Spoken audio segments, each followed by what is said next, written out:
All right, now we have a new chapter of Heterogeneous Linguistics, the wonderful language learning fantasy series. They're heading north. Their little pack that was camping together at the Village of Death has now packed up all of their things and headed north. Heading up in elevation, he imagines this is maybe a big mountain range.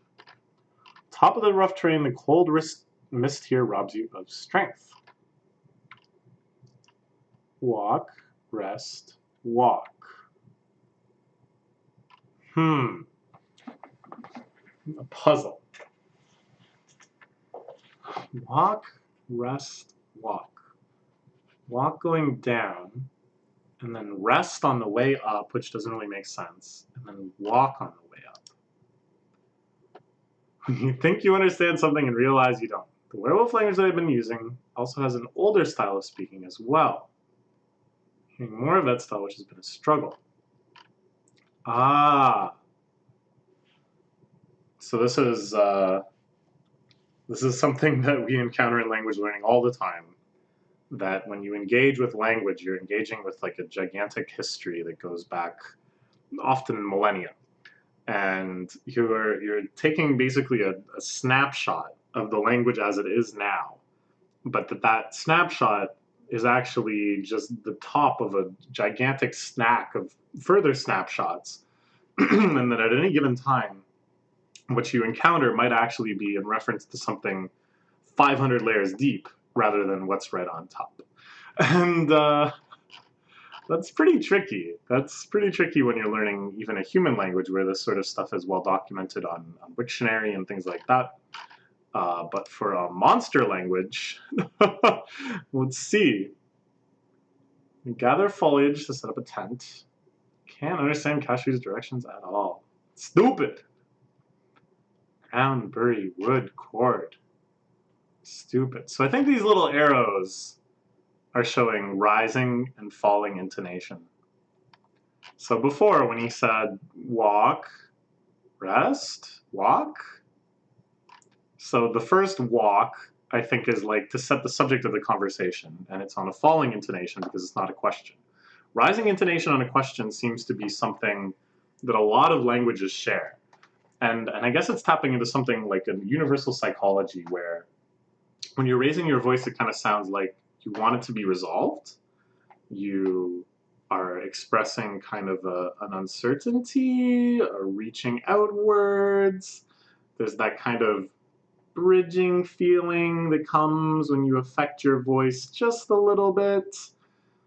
And that it seems to invite someone to bring it back down and say, no, or sure thing, something like that. So the walk sets the scene, and then rest, walk, and then here wood, cord. Do we have these things? Ground, bury, like the response, like once you take those things, do this with them. This isn't a question anymore. This is me telling you the answer. And then this waving intonation. Once he gets frustrated, he gives up and stops everything. Kagu tends to break things when he's tired. We found a fallen tree and decided to use that. This style is easier for them. The more tired they are, the more they use the old style. It's also frustrating. It's been picking up mostly the old style. So that's really fun too, that this Minotaur, with whom at first he'd had absolutely no way to communicate with, is learning the language alongside him, is also trying to find a bridge, find a way to communicate. And is learning this werewolf dialect, but unfortunately it's this old, confusing werewolf dialect. But, it's something. You, eat. Let me go look for plants with him to eat. I thought he wanted to eat me. Yeah, that's reasonable. This cute guy, he's not gonna eat you. Basic explanation about the old style. The rising tone is toward in movement, while the downward tone moves away. Depends on the word and other factors. It comes from the word that sounds are heard. The Doppler effect. Yes.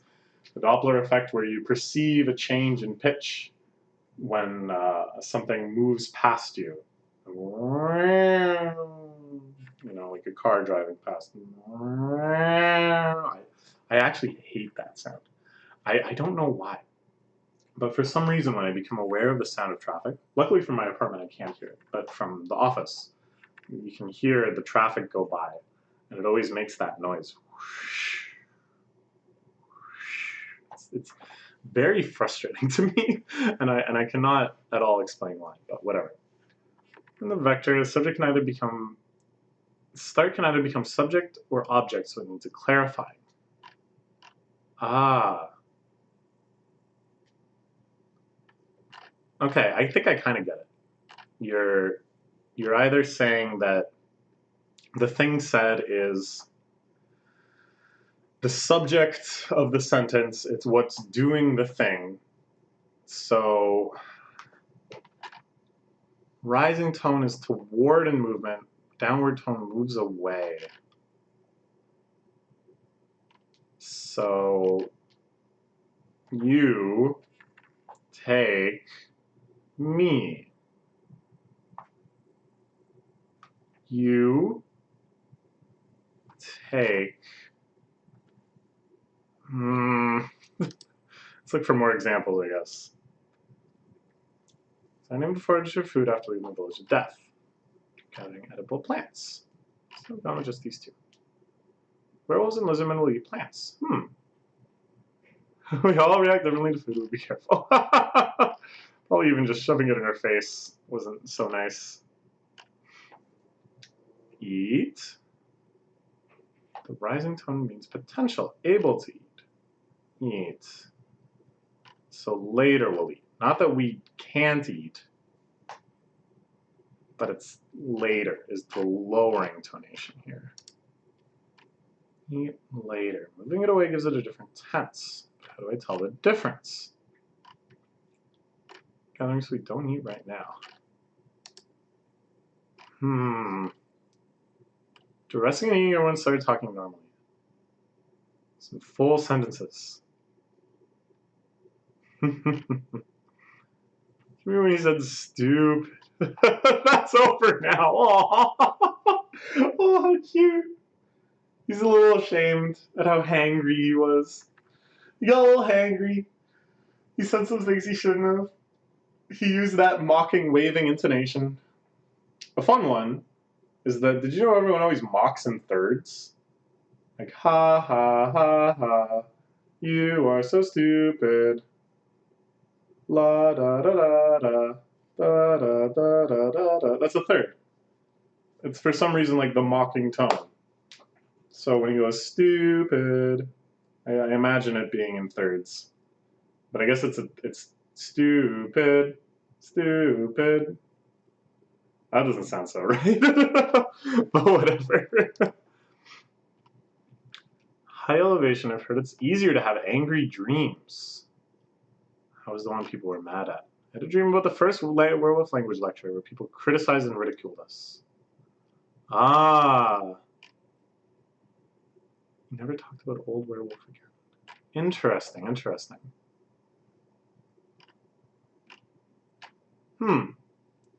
So, this is something we haven't really encountered, is the greater human population's perspective on the greater monster population. All we've really seen is these specific linguists as individuals and the efforts they've made.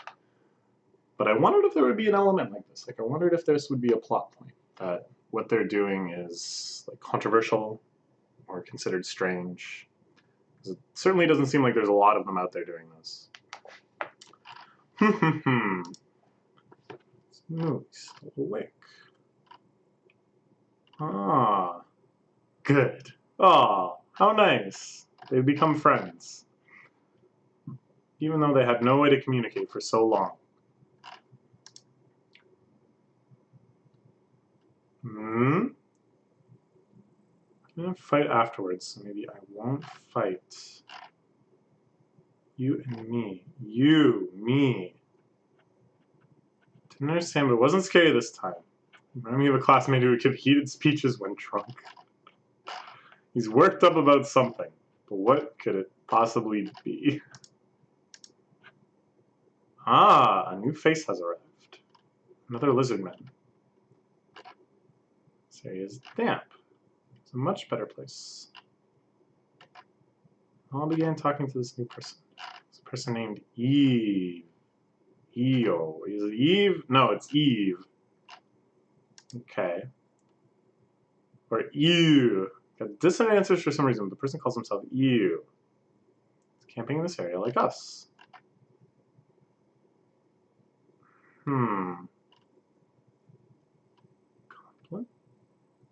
So it's another lizard man, right? It certainly looks like the other lizard men, but maybe it's a little different. He's looking a little confused. I kind of like the idea that although he's getting better, the difficulty sometimes ramps up past him.